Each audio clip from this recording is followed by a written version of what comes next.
My family's history with the genocide is definitely central to my identity, mostly because whenever I find myself in a difficult situation, I think this is nothing compared to what they went through. And I was always a quiet, shy, bookish kid, very worried about things, and I could draw on that when I felt that I was in a situation that was frightening or difficult. You know, I am obviously not any kind of a soldier or superhero or anything like that, but I could convince myself that, well, somewhere in my genes, there's some toughness because, well, my grandparents went through so much and they made it out and they weren't insane once they got here.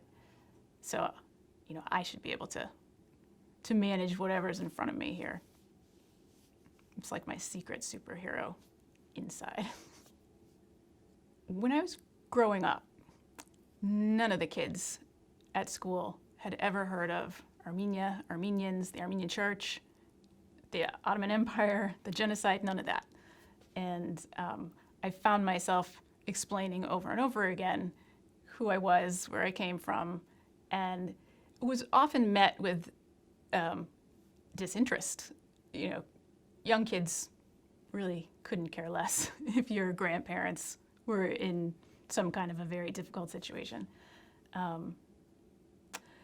Nowadays, there is a lot more knowledge, widespread knowledge of the events of that time in history. And it's frustrating, on the one hand, to see comments online or items in the news about people who don't think that anything happened, that there is no genocide. Just like it's frustrating when you hear people say there was no Holocaust. That just makes you want to tear your hair out.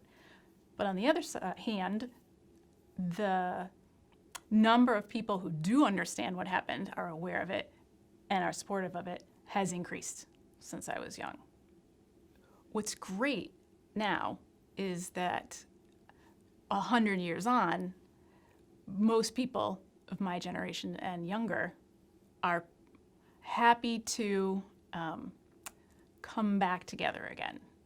Not so much to say, let bygones be bygones, let's forget all about it. More that if I met somebody today who was Turkish, I would treat them as an individual and based on the merits of who they are, not who their grandparents were.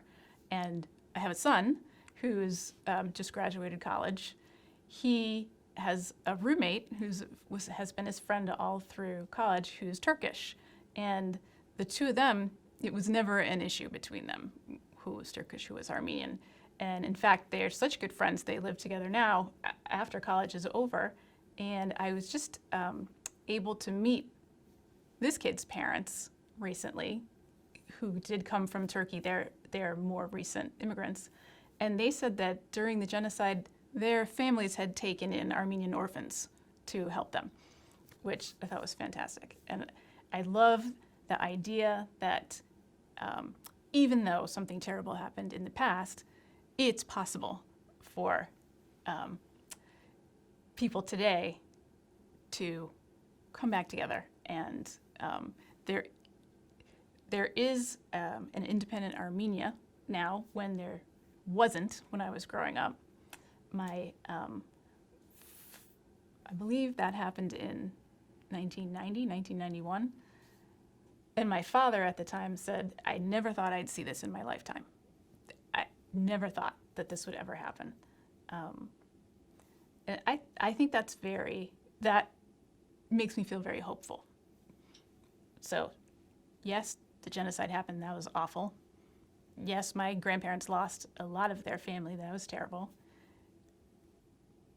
But Armenia is back on track, and it is possible for there to be peace and, friendly relations between the Armenians and the Turks in the area. that's not to say that it's going to happen overnight or it's easier or that there aren't people who hate Turks. I have a friend who, my age, won't